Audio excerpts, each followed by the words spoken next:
Yes. Hello students, good morning all of you and welcome to the Global World Academy। चलिए आज के session को start कर रहे हैं। सेशन में आज हम लोग यहाँ पर कंप्लीट करने जा रहे हैं मनोविज्ञान के संप्रदाय व उनकी शाखाओं के बारे में, यानी कि आज के सेशन में बात होगी स्कूल ऑफ साइकोलॉजी के बारे में।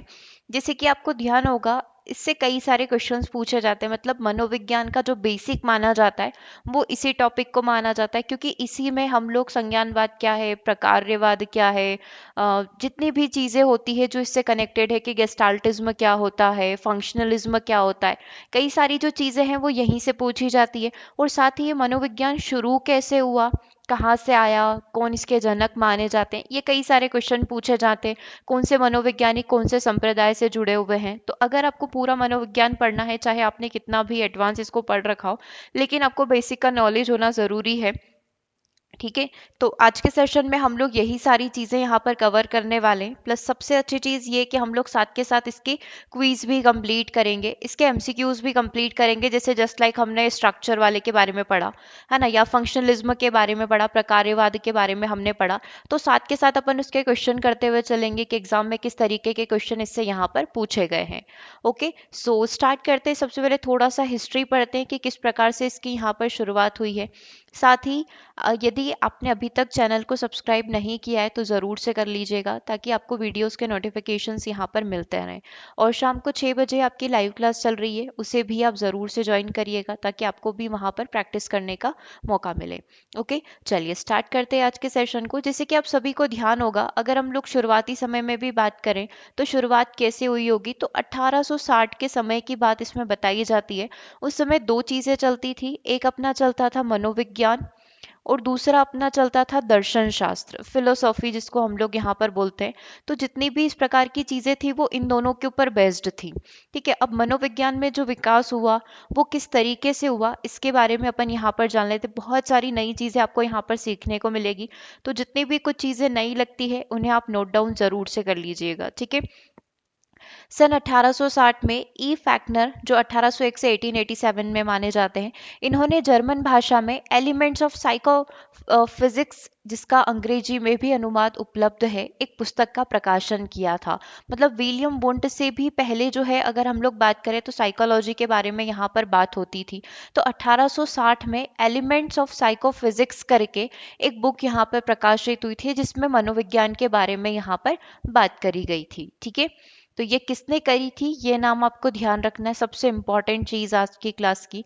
वैज्ञानिक मनोविज्ञान में फैक्नर के बाद दो महत्वपूर्ण नाम आए, जिसमें एक नाम था हमारा हेल्महोल्ट्ज, जो 1821 से 1894 इनका पूरा समय है, और विलियम वुंट, इन्हें तो आप सभी जानते ही हैं, 1832 से लेकर 1920 का इनका समय है।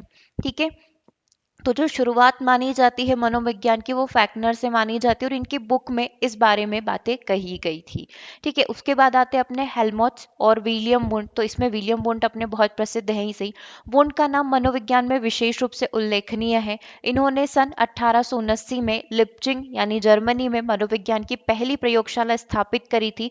और मनोविज्ञान को औपचारिक रूप से परिभाषित भी किसके द्वारा किया गया, विलियम वुंट के द्वारा यहाँ पर किया गया। तो आपने एग्जाम में कई बार ये क्वेश्चन देखा होगा कि पहली प्रयोगशाला मनोविज्ञान की कहाँ पर स्थापित की गई और किसके द्वारा यहाँ पर स्थापित की गई, राइट। तीनों नाम आपको ध्यान रहेंगे। मेन ये है कि शुरुआत यहाँ से हुई है, और फेमस किसकी वजह से हुआ, विलियम बॉन्ड की वजह से फेमस हुआ है। ठीक है। और भारत की बात कर लूँ तो कोलकाता विश्वविद्यालय में सबसे पहले 1916 में मनोविज्ञान विभाग की स्थापना हुई थी। और भारत की प्रथम मनोवैज्ञानिक प्रयोगशाला की जो स्थापना है नरेंद्र नाथ सेन दास गुप्ता के द्वारा यहाँ पर करी गई थी। ठीक है। ये नाम आपको यहाँ पर ध्यान रखने होंगे, स्पेसिफिक अगर अपन भारत की बात करें। ठीक है। चलिए अब आगे बढ़ जाते हैं। मेन जो आज हमारा टॉपिक है स्कूल ऑफ साइकोलॉजी, इसके बारे में थोड़ा सा डिस्कशन हम लोग कर लेते हैं। तो बेसिकली साइकोलॉजी क्या है, प्राणी में व्यवहार से जुड़े नियमों का अध्ययन करना ही क्या कहलाता है, मनोविज्ञान यहाँ पर कहलाता है। अलग अलग मनोवैज्ञानिकों ने मनोविज्ञान की अलग अलग परिभाषा और विचार दिए। कुछ ये मानते थे कि आत्मा से कनेक्टेड है, कुछ ये मानते थे कि बाहरी व्यवहार से कनेक्टेड है, कुछ इसको समझ शक्ति से कनेक्टेड मानते थे। तो सबके अपने अलग अलग थॉट विचार थे, जैसे अपन डेफिनेशंस यहाँ पर पढ़ते हैं। तो उसी के हिसाब से इन सारी चीजों को क्या करा गया, अलग अलग तरीके से कैटेगराइज किया गया। जितने भी दृष्टिकोण थे उनको कुछ अलग अलग संप्रदाय में स्कूल में यहाँ पर डिवाइड किया गया। ठीक है।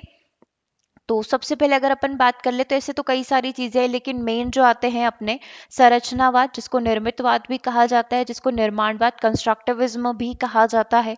दूसरा आ जाता है प्रकार्यवाद, या जिसको कार्यवाद के रूप में भी जाना जाता है ना, हिंदी इंग्लिश दोनों में ही चीजों को पढ़ेंगे। ठीक है, जिसको फंक्शनलिज्म हम लोग यहाँ पर कहते हैं।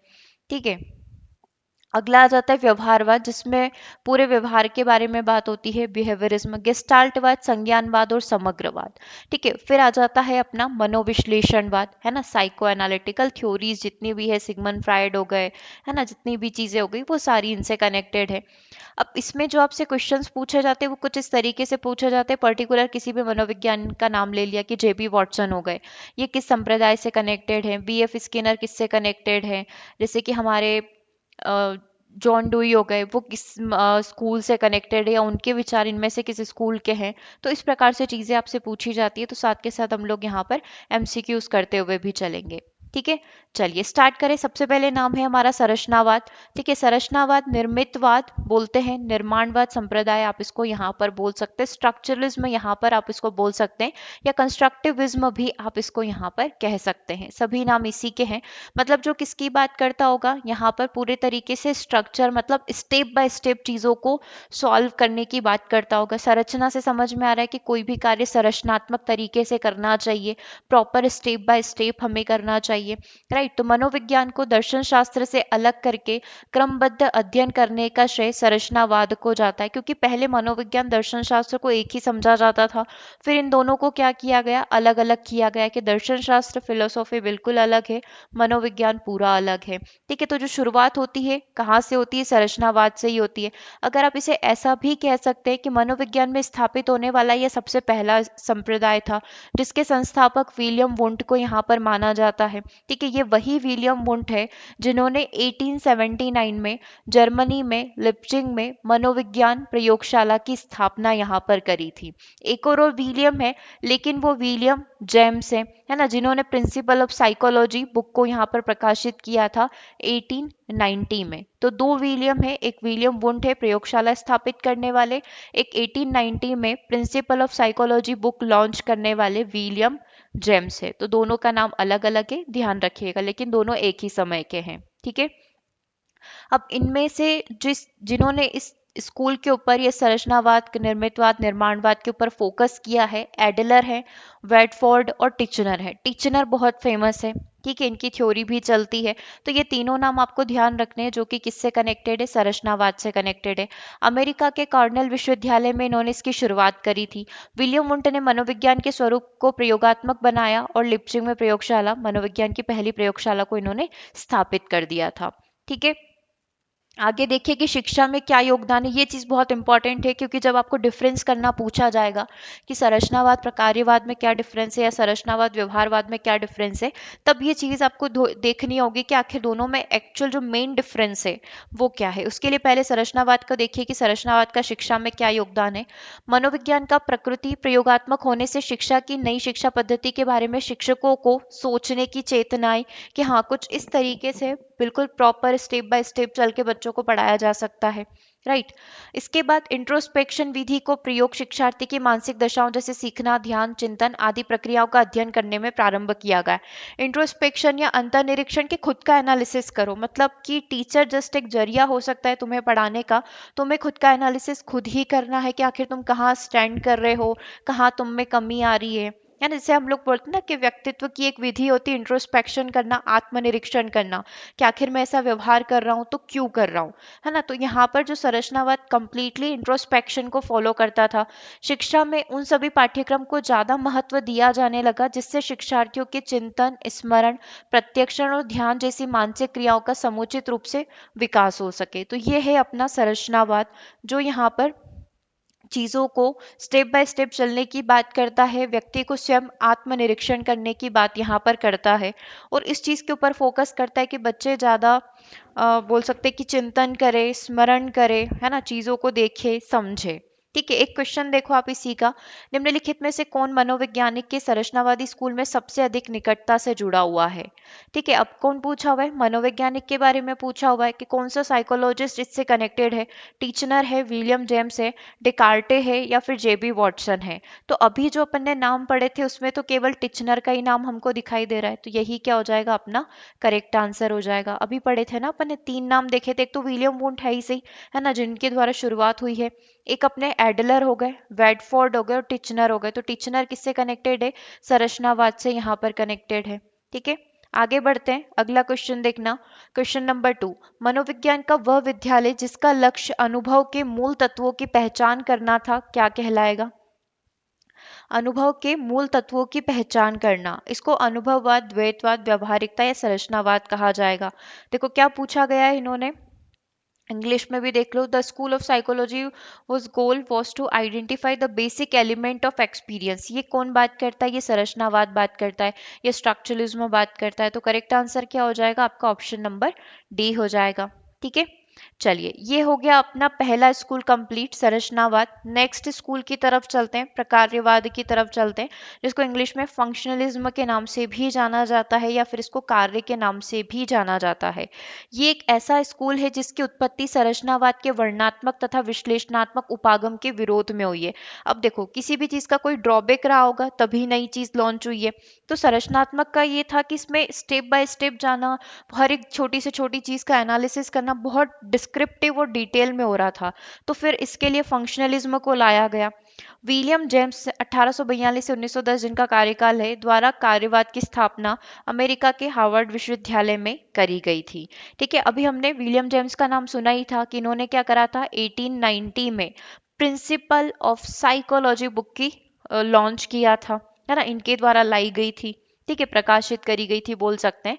तो ये विलियम जेम्स के द्वारा फंक्शनलिज्म को लाया गया है, परंतु इसका विकास विलियम जेम्स के मुख्य समर्थक जो जॉन डुई हैं, इनके द्वारा यहाँ पर किया गया है। और एंजल ने शिकागो विश्वविद्यालय में और कोलंबिया विश्वविद्यालय के थॉर्नडाइक तथा विलियम वुडवर्थ के योगदान से यहाँ पर हुआ है। लाया किसके द्वारा गया था? जेम्स के द्वारा, लेकिन इसको आगे बढ़ाने का कार्य, इसको समझाने का कार्य जो है इन सबके द्वारा यहाँ पर किया गया। तो हम लोग ये बोल सकते हैं ये सब इसके कौन हो गए? समर्थक यहाँ पर हो गए, किसके? फंक्शनलिज्म के। ठीक है, ध्यान रहेगी ये वाली चीज। ओके, डन यहाँ तक। आगे देखो, अब अगर आपको डिफरेंस समझना हो कि आखिर जो संरचनावाद है और जो हमारा प्रकार्यवाद है इसमें क्या डिफरेंस है, अगर एक लाइन में समझना हो तो आप इसको यहाँ से समझ सकते हैं। जो हमारा अभी अपन ने प्रकार्यवाद पढ़ा, इसका मीनिंग क्या है? The study of how our mind adapt to external stimuli in order to help us survive and thrive in our environments. मतलब एक तरीके से व्यवहारवाद से पहले की एक स्टेप है। जो हम लोग व्यवहारवादी बोलते हैं ना कि बाहर से आप चीजों को स्टिमुलस, उद्दीपक दो बच्चों को जिससे वो सीख पाएंगे। तो ये यहाँ पर ये फंक्शनलिज्म ये बोलता है कि बच्चे बाहर की चीजों को देखकर या एक्सटर्नल स्टिमुलस या बाहरी उद्दीपक को देखकर किस तरीके से चीजों को सीखते हैं, ये चीज प्रकार्यवाद होती है। और ये संरचनावाद क्या बोलता है? संरचनावाद ये बोलता है कि व्यक्ति खुद का सेल्फ एनालिसिस करे, step by step cognitive process को फॉलो करे, तो उसको संरचनावाद का नाम दिया जाएगा। ठीक है, दोनों चीजें समझ में आ गई, दोनों में डिफरेंस समझ में आ गया। क्योंकि नाम से ऐसे ही लगता है कि दोनों सेम होंगे, लेकिन अलग अलग है। स्ट्रक्चर स्टेप बाय स्टेप चलने की बात करता है, आत्मनिरीक्षण इंट्रोस्पेक्शन की बात करता है, और फंक्शनलिज्म जो है बाहरी उद्दीपक की बात करता है। ठीक है, एक क्वेश्चन जो आपसे एग्जाम में पूछा गया था, इसका आंसर करो। संरचनावाद से कौन कनेक्टेड है और प्रकार्यवाद से कौन कनेक्टेड है ना? संरचनावाद के एक मनोवैज्ञानिक का नाम विलियम वुंट और प्रकार्यवाद टिचनर हो गया। वुंट जेम्स हो गया, जेम्स मतलब विलियम जेम्स, और टिचनर मिलनर और थॉमसन यहाँ पर हो गए। देखो, हमको संरचनावाद के नाम पता है, जिसमें हमारे मेन फेमस कौन है, इसके जो जनक होंगे, वुंट यहाँ पर फेमस हो गए। और फंक्शनलिज्म में कौन आ जाएगा यहाँ पर, है ना? विलियम जेम्स आ जाएंगे, जो इसके जनक यहाँ पर माने जाते हैं, प्रिंसिपल ऑफ साइकोलॉजी बुक के लेखक। ठीक है, तो अब संरचनावाद में हम लोग किसका नाम देख सकते हैं? विलियम वुंट भी देख सकते थे और टिचनर भी देख सकते थे, क्योंकि टिचनर भी संरचनावाद से, इधर हमको टिचनर कहीं आगे दिख नहीं रहा, मतलब वुंट ही अपना आंसर होगा। और प्रकार्यवाद से कौन कनेक्टेड है? विलियम जेम्स कनेक्टेड है। तो आंसर क्या हो जाएगा? ऑप्शन नंबर बी, क्योंकि ये टिचनर भी तो संरचनावाद से कनेक्टेड है, दैट्स वाई ये गलत हो गया, ये भी गलत हो गया और ये दोनों ही गलत हो गए। ठीक है, चलिए आगे बढ़ते हैं। क्वेश्चन नंबर 3 क्लियर हो गया, दोनों के नाम बताने थे। और इसमें क्या क्या चीजें हैं कार्यवाद में, और क्या क्या चीजें हैं कार्यवाद या प्रकार्यवाद या फंक्शनलिज्म जो है, मुख्यतः प्रत्यक्षीकरण, नाम, व्याख्या, पहचान पर बल देती है, अर्थात चेतना के कार्यों यानी कि प्रभावों को समझने का प्रयास करती है। 1912 से 1914 ईस्वी में इस पर विवाद हुआ, इसी बीच में 1913 में व्यवहारवाद संप्रदाय की स्थापना हुई। ठीक है, मतलब ये बाहरी उद्दीपक और इन सारी चीजों की बात करती है। तो इस पर क्या हुआ कि फिर इसमें कुछ ड्रॉबैक्स के कारण एक नया स्कूल आया जिसको व्यवहारवाद के नाम से जाना गया। अब इस फंक्शनलिज्म का क्या क्या योगदान है शिक्षा के अंदर, एजुकेशन सिस्टम के अंदर, तो स्कूल का प्रमुख उद्देश्य बच्चों को समाज में समायोजित करना है। सीखने की प्रक्रिया में वातावरण के महत्व को बल दिया गया है। अध्यापकों का यह प्रयास होना चाहिए कि विद्यार्थी को स्वस्थ वातावरण प्रदान किया जाए जो कि बच्चों को सीखने के लिए क्या करे, प्रेरित करे। ठीक है, तो ये कार्य हो गए किसके, कार्यवाद के या फंक्शनलिज्म के। सीखने की प्रक्रिया में सबसे ज्यादा फोकस किस पे किया गया है, वातावरण के ऊपर किया गया है। अध्यापकों को यहाँ पर हम लोग बोल सकते हैं कि एक्टिवली पार्टिसिपेट करना पड़ेगा, बच्चों को एक हेल्दी इन्वायरमेंट यहाँ पर देना पड़ेगा जो उनको सीखने के लिए क्या कर सके, मोटिवेट कर सके। ठीक है, इसी विचारधारा के चलते पहले से आ रहे सैद्धांतिक प्रत्यय जो कि पाठ्यक्रम के अंग थे उसमें बहुत बड़े परिवर्तन आए और लर्निंग बाय डूइंग के ऊपर फोकस किया गया। अभी हमने देखा था कि फंक्शनलिज्म को आगे बढ़ाने का जो कार्य है किसके द्वारा किया गया, जॉन डुई के द्वारा किया गया। और जॉन डुई इसी थ्योरी को फॉलो करते हैं, लर्निंग बाय डूइंग, मतलब जो भी करो करके सीखो। तो करिकुलम पूरा इस प्रकार से डिजाइन किया गया जहां पर बच्चे खुद एक्टिविटी करते हुए चीजों को सीखेंगे। व्यक्तिगत भिन्नता, इंडिविजुअल डिफरेंसेस के ऊपर बल दिया गया। ये एक अच्छी बात भी थी और इसका एक ड्रॉबैक भी था ये वाला, इसको अभी अपन समझेंगे कि आखिर ये ड्रॉबैक क्यों है। व्यक्तिगत भिन्नता मतलब बच्चों की जो सीखने के तरीके हैं उसके अकॉर्डिंग जो है टीचर जो है बच्चों को पढ़ाए, ये होता है अपना इंडिविजुअल डिफरेंस। कार्यवाद ने इस बात पर बल दिया कि अलग अलग आयु स्तर के बच्चों की जो है आवश्यकताएं भिन्न भिन्न होती है, तो उसी के अकॉर्डिंग करिकुलम डिजाइन किया जाए और उसी के अकॉर्डिंग बच्चे को यहाँ पर पढ़ाया जाए। ठीक है, कार्यवाद में शिक्षा में उपयोगिता का सिद्धांत अपनाया कि शिक्षा ऐसी दी जाए जो बच्चों के आगे काम में आए, जो समाज के लिए उपयोगी हो। ठीक है, प्रोग्राम लर्निंग की बात भी जो है प्रकार्यवाद के अंदर ही की गई है ना, जो हम क्रमित सीखना यहाँ पर बोलते हैं, लीनियर वाला और जो चलता है ब्रांच वाला, तो प्रोग्राम लर्निंग की शुरुआत भी यहीं से हुई थी। ठीक है, अर्थात एक शिक्षक को उन परिस्थितियों पर अधिक बल डालना चाहिए जो सामान्य जीवन में अक्सर देखने को मिले और उन अनिक्रियाओं के ऊपर बल डालना चाहिए, वो ही एक्टिविटी यहाँ पर बच्चे को करवानी चाहिए जो कि उसकी डेली लाइफ से कनेक्टेड हो, है ना, जो बच्चा डेली देख रहा हो उसी से कनेक्टेड चीजें यहाँ पर उसके करिकुलम में होनी चाहिए। ठीक है, अब ये जब आया तो इसके बाद एक और थोड़ा सा अपडेट इसमें आया और 1913 के अंदर किसकी स्थापना हो गई, व्यवहारवाद की स्थापना हो गई। किसके द्वारा यहाँ पर हुई है, जेबी वॉटसन के द्वारा हुई है। ठीक है, इसीलिए इनको इसका जनक भी माना जाता है। व्यवहारवाद मनोविज्ञान का एक ऐसा स्कूल है जिसकी स्थापना संरचनावाद तथा कार्यवाद जैसे संप्रदायों के विरोध में जेबी वॉटसन के द्वारा 1930 में करी गई थी। बीएफ स्किनर, पावलोव, सीएल हल, थॉर्नडाइक, ये सब किसके थे, व्यवहारवाद के ही समर्थक थे। ठीक है, वॉटसन के अनुसार मनोविज्ञान एक वस्तुनिष्ठ और प्रयोगात्मक विज्ञान है। इसका सैद्धांतिक उद्देश्य व्यवहार का अंदाजा लगाना है और उस पर कंट्रोल करना है। व्यवहारवाद चेतना का विज्ञान न होकर एक प्रकार से व्यवहार का विज्ञान है जिसमें व्यक्ति के या बच्चों के व्यवहार की बात की जाए कि वो किस प्रकार से व्यवहार करते हैं, न कि उनके चेतन मन या कॉन्शियसनेस की बात यहाँ पर करी जाए जो कि प्रीवियस फंक्शनलिज्म और स्ट्रक्चरलिज्म हमें बताते थे। ठीक है, तो इसी के विरोध में जो है जेबी वॉटसन ने अपना लेकर आए थे एक स्कूल।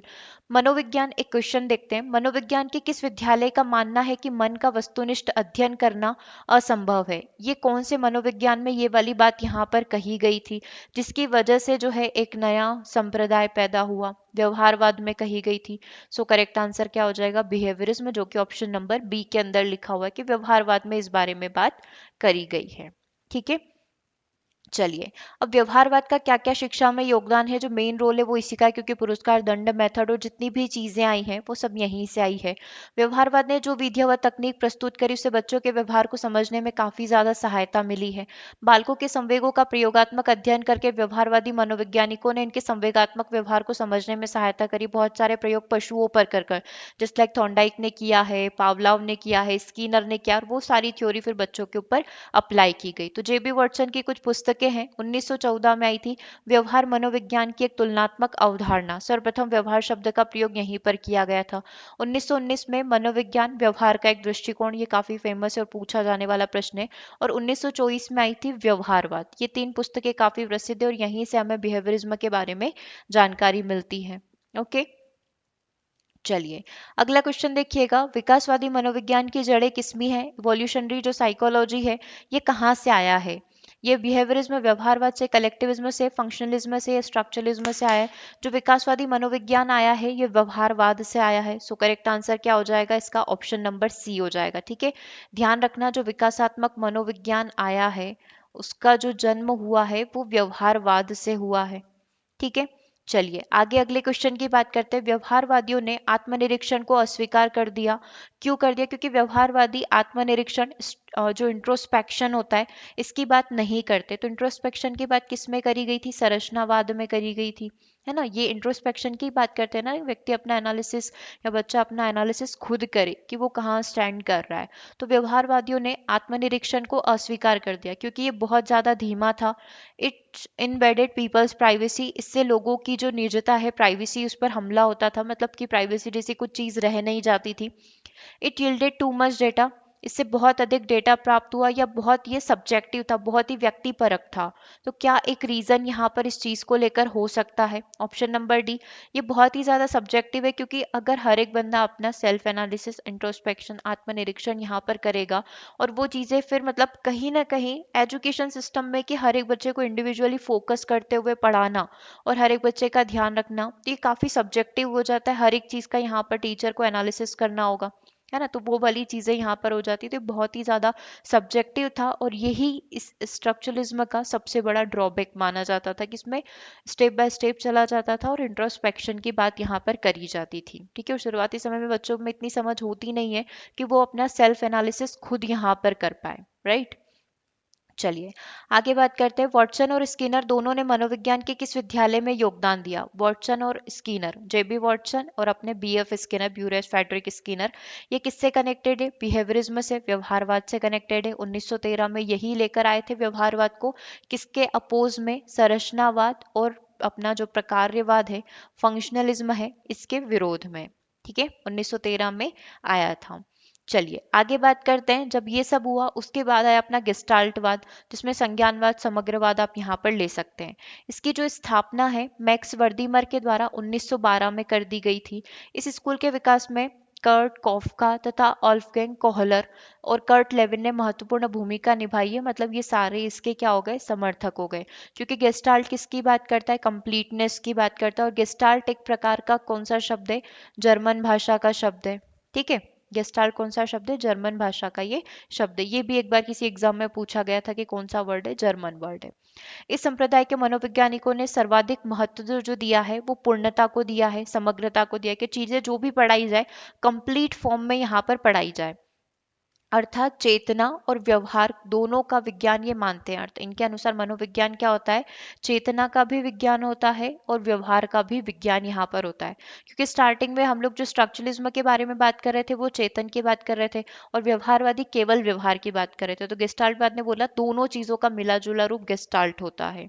ठीक है, शिक्षा में क्या क्या योगदान है? शिक्षा में आप देख सकते हैं कि प्रत्यक्षण के नियमों का प्रयोग सीखने के क्षेत्र में किया, कि जो चीज तुमको दिखाई दे रही है वो किस रूप में दिखाई दे रही है उसको कंप्लीट रूप में देखने की कोशिश करो। अतः अध्यापक को चाहिए कि वह शिक्षार्थी के सामने विषय सामग्री को पूर्ण रूप में प्रस्तुत करो, है ना। जैसे कि मैं आप बच्चों को एलिफेंट बताना चाह रही हूँ कि एलिफेंट कैसा दिखता है, मैं बच्चों को पहली बार इस बारे में पढ़ाना चाह रही हूँ, तो मैं ऐसा नहीं कि मैं पहले उसकी सूंड बनाकर दिखाऊंगी, उसकी पूंछ बनाकर दिखाऊंगी, मुझे पहले पूरा एलिफेंट बनाकर बताना पड़ेगा। देखो ये एलिफेंट है, फिर इंडिविजुअल में उसके एक एक बॉडी पार्ट, जैसे कि उसकी सूंड हो गई, उसकी टेल हो गई, उसके कान हो गए, उसके बारे में बताऊंगी, है ना। तो शुरुआती समय में बच्चों को कंप्लीटनेस का ज्ञान दिया जाता है। ठीक है, इन्होंने सर्वाधिक जो महत्व दिया है व्यवहार को यहाँ पर दिया है। प्राणी जो भी अनुभव प्राप्त करते उसे समग्र रूप में प्राप्त करते, ना कि उद्दीपक अनुक्रिया के संबंधों के रूप में, जैसे थॉर्नडाइक और स्किनर ने अपनी थ्योरी में बोला था। ठीक है, व्यक्तित्व विकास में वातावरण की अग्रिम भूमिका पर बल दिया है। तो स्कूल का वातावरण ऐसा होना चाहिए जो बच्चों का पर्सनालिटी डेवलपमेंट यहाँ पर कर सके, ये गेस्टाल्टवादियों का कहना था। ठीक है, शिक्षार्थियों में सूझ उत्पन्न करने पर बल दिया गया ताकि बच्चे अपनी समस्या का समाधान सूझ विधि के द्वारा अपनी समझ के द्वारा यहाँ पर कर सके। ठीक है, और यहाँ पर जो माहौल बनाया जाए या जैसे कि हम लोग बोलते हैं ना कि इन्वायरमेंट बनाया जाए, वो एक लर्निंग इन्वायरमेंट यहाँ पर होना चाहिए ताकि बच्चा जो है अपना लक्ष्य को डिसाइड कर सके और उसके अनुरूप उस टारगेट को अचीव करने का, लक्ष्य को प्राप्त करने का यहाँ पर प्रयास कर सके। और एक अच्छा अधिगम इन्वायरमेंट, शिक्षण अधिगम प्रक्रिया को अच्छा बनाने के लिए, एक अधिगम इन्वायरमेंट बनाने के लिए इन सभी लोगों में अच्छे कनेक्शन यहाँ पर होना चाहिए। अध्यापक, प्रधानाचार्य, विद्यार्थी सभी संगठित होकर यहाँ पर रहे। ठीक है, तो अगेन वही कंप्लीटनेस वाली बात यहाँ पर हो गई है। अब इससे कुछ क्वेश्चंस यहाँ पर पूछे जा सकते हैं कि मनोविज्ञान के किस क्षेत्र में प्रभाव का अध्ययन करने की सबसे अधिक संभावना होगी, है ना। जैसे अपन यहाँ पर देख सकते हैं, which field of psychology would be most likely to study the influence of overcrowding on conformity. मतलब वही वाली चीज की सभी चीजों को एक साथ लेकर चलना, इसमें से किसके बारे में कहा गया है। ये एक प्रकार का व्यक्तित्व हो सकता है, ये कॉग्निटिव हो सकता है। ठीक है, कौन सी फील्ड ऑफ साइकोलॉजी ये बताती है, क्लिनिकल मतलब नैदानिक हो सकता है, या फिर ये सोशल की बात कर रहा है। Over crowding in the sense कि सभी चीजों को एक साथ लेकर चलने वाली बात इनमें से कौन से स्कूल के अंदर करी गई है। तो ऐसे अपन पढ़ रहे हैं 5 प्रकार के मेन स्कूल होते हैं, लेकिन उसमें से अगर हम लोग बात करें कि अगर ये 4 ऑप्शन हमारे सामने रहते तो हमारा जो होना चाहिए आंसर, कौन सी फील्ड ऑफ साइकोलॉजी, तो सोशल वाली, है ना, जो सामाजिक यहाँ पर होती है। ये वाली में जो है सभी चीजों को एक साथ लेकर, समाज की चीजों से सोशलाइज होकर, सामाजिकरण होकर चीजों को सीखने की बात यहाँ पर करी जाती है। ठीक है, फिर आ जाता है लास्ट स्कूल अपना, साइको एनालिसिस स्कूल, जिसको मनोविश्लेषणवाद के नाम से यहाँ पर जाना जाता है। फादर किसको माना जाता है, सिगमंड फ्रायड को यहाँ पर इसका फादर माना जाता है, किसका, मनोविश्लेषणवाद का। मनोविज्ञान पर इस स्कूल का काफी प्रभाव पड़ा था क्योंकि सिगमंड फ्रायड ने मन या मस्तिष्क का विश्लेषण करके इस स्कूल को बनाया था। इनका जन्म 6 मई 1856 को ऑस्ट्रिया के वियना शहर में एक यहूदी परिवार में हुआ था और इसके प्रमुख समर्थक एडलर थे और कार्ल यंग भी थे। ये दोनों इसके समर्थक थे। ठीक है, इन्होंने 3 प्रकार की चीजें बताई थी। एक अचेतन मन जो कि 90% होता है, चेतन मन जो हम प्रयोग करते हैं केवल 10% अपना प्रयोग करते हैं, और अर्धचेतन मन होता है अपना 0%, सबकॉन्शियस माइंड। राइट, तो इस तरीके से इन्होंने बात बताई थी। और साथ ही इन्होंने 3 चीजें भी बताई थी कि व्यक्तित्व 3 प्रकार के होते हैं। ठीक है, हमारे व्यक्तित्व में ईदम होता है, ईगो होता है और सुपर ईगो। ठीक है, हम लोग बोल सकते हैं कि हम लोग जो भी डिसीजन लेते हैं वो ईगो लेता है, डिसीजन जो मेकर होता है, जो पूरा निर्णय लेता है, वो ईगो लेता है, अहम लेता है। लेकिन अगर मैं ईदम की बात करूँ तो ये हमारा डेविल माइंड होता है। ये हमेशा हमें खुश रखने की कोशिश करता है चाहे वो रास्ता गलत ही क्यों ना हो। और super ego is just like कि गॉड, ये हमें हमेशा सही राह दिखाते हैं कि कुछ भी गलत नहीं करना, किसी का मन नहीं दुखाना, काइंड ऑफ चीज है। और डिसीजन कौन लेगा, डिसीजन अहम लेता है कि मुझे ईदम की बात माननी है या फिर मुझे सुपर ईगो की बात माननी है। ठीक है, ये जब अपन सिगमंड फ्राइड की थ्योरी पढ़ेंगे तब उसमें पूरा डिस्कस करेंगे इस बारे में। ओके, तो अभी आप ये देख सकते हैं कि सबकॉन्शियस माइंड, कॉन्शियस माइंड की बात जो है ना, और अनकॉन्शियस माइंड की बात किसके द्वारा करी गई, सिगमंड फ्राइड के द्वारा करी गई है। व्यक्तित्व के 3 प्रकार, ईदम, ईगो, सुपर ईगो किसने बताए हैं, अपने सिगमंड फ्रायड ने बताए हैं। ठीक है, मनोविश्लेषणवाद में शिक्षा का क्या योगदान है, शिक्षा में अचेतन प्रेरणाओं का, क्योंकि 90% माइंड तो उसी में रहता है ना, जो दिखाई नहीं देता है, जिसे हम समझ नहीं पाते हैं, जो दबी हुई इच्छाएं होती है वो सब अचेतन मन में पड़ी रहती है। तो शिक्षा में अचेतन प्रेरणाओं का महत्व ज्यादा होता है। इससे शिक्षार्थियों के उन व्यवहार को समझने में मनोवैज्ञानिकों को काफी मदद मिलती है जो ऊपर से दिखाई नहीं देता है। ठीक है, बालक द्वारा किया गया कोई भी कार्य जिसे बालक व्यक्त नहीं कर सकता, अचेतन मन में छुपा हुआ रहता है, वो उसको सप्रेस करके रखता है, दबा कर रखता है, जिसको बाहर निकालने की आवश्यकता होती है। तो किन विधियों के थ्रू निकाला जाता है, मनोविश्लेषणवाद की जो विधियां हैं उन विधियों के थ्रू हम लोग यहाँ पर निकाल सकते हैं। जैसे कि कई सारी विधियां यहाँ पर होती है, आईबीटी टेस्ट होते हैं, एम ब्लड परीक्षण होता है ना, कई सारे टेस्ट यहाँ पर बच्चों के लिए, बड़ों के लिए, सब प्रकार के टेस्ट होते हैं। तो उससे हम लोग जो है व्यक्ति के व्यवहार को बाहर निकालने की कोशिश करते हैं। ठीक है, क्वेश्चन देखिएगा, फ्रायड ने मनोविज्ञान का समर्थन किया है, तो फ्रायड साइकोडायनामिक थ्योरी के अंदर आते हैं, साइको एनालिटिकल थ्योरी का समर्थन इन्होंने किया और इसके फादर भी इन्हीं को माना जाता है। तो ऑप्शन नंबर 1 यहाँ पर अपना करेक्ट हो जाएगा। ठीक है, चलिए मनोविश्लेषणवाद की ही बात करें, तुमने मनोविश्लेषणवाद ने क्या किया है, एक बच्चे के जीवन की प्रारंभिक अनुभूतियों और अनुभवों पर काफी बल दिया है जो कि उसकी शैक्षिक प्रक्रिया को प्रभावित करती है। बच्चों को जो भी अपने अनुभव मिलते हैं वो 5 वर्षों में मिल जाते हैं, और यहीं से क्या होता है, उसके व्यक्तित्व की नींव भी रखी जाती है। तो हमें ये ज़रूरी है कि शुरुआती समय में उस पर पूरा ध्यान यहाँ पर लगाया जाए, उसके व्यवहार को नियंत्रित किया जाए, देख रेख उसकी यहाँ पर करी जाए। इसके विपरीत यदि बच्चे को ऋणात्मक या नकारात्मक पुनर्बलन और दंड यहाँ पर मिलता है, तो ये उसके भविष्य में जाकर समस्या यहाँ पर बन सकता है। इसीलिए इन्होंने 5 स्टेजेस यहाँ पर बताई थी कि किस समय में बच्चों का व्यवहार किस प्रकार का होगा और उसको कैसे यहाँ पर टैकल किया जाए। ठीक है। मनोविश्लेषणवाद ने बच्चों के लिए विवेचन प्रक्रिया को बहुत महत्वपूर्ण बताया है। बच्चों को कक्षा के अंदर व बाहर अपने संवेगों को स्वतंत्र रूप से अभिव्यक्त करने की स्वतंत्रता होनी चाहिए। बाल्यकालीन अनुभवों का मानव व्यक्तित्व पर विशेष प्रभाव पड़ता है। इसी कारण शिक्षा मनोविज्ञान ने बाल्यकालीन शैक्षिक व्यवस्था के ऊपर ज्यादा फोकस यहाँ पर किया हुआ है। ओके। तो ये मेन जो मनोविज्ञान या साइको एनालिटिकल थ्योरी की मैं बात करूं, उससे सारी चीजें ये कनेक्टेड हैं। ठीक है। अब यदि हम लोग बात करें, ये तो अपन ने मेन जो हमारे स्कूल से या संप्रदायवाद जितने भी थे उनके बारे में यहाँ पर बात कर लिए। अब विद्यार्थी जीवन में जो है टीचर का सबसे इंपॉर्टेंट रोल जो होता है वो अपने टीचर का होता है, कि वो बच्चों को किस तरीके से पढ़ाते हैं, किस तरीके से सिखाते हैं। तो इसके लिए कई सारी चीजें बनाई गई है, जिसका नॉलेज टीचर को यहाँ पर होना चाहिए। जैसे ब्रांचेस ऑफ साइकोलॉजी हो गया, शैक्षिक मनोविज्ञान हो गया, एबनॉर्मल साइकोलॉजी हो गया कि व्यक्ति का जो व्यवहार जो दिखाई नहीं देता है उसको समझने की कोशिश करना, बायोलॉजिकल साइकोलॉजी हो गया। ठीक है। अभी अपन जो पढ़ते हैं, अभी हम लोगों का जो मेन रोल रहता है वो रहता है एजुकेशन साइकोलॉजी के अंदर, है ना। शैक्षिक मनोविज्ञान के बारे में हम लोग यहाँ पर बात करते हैं।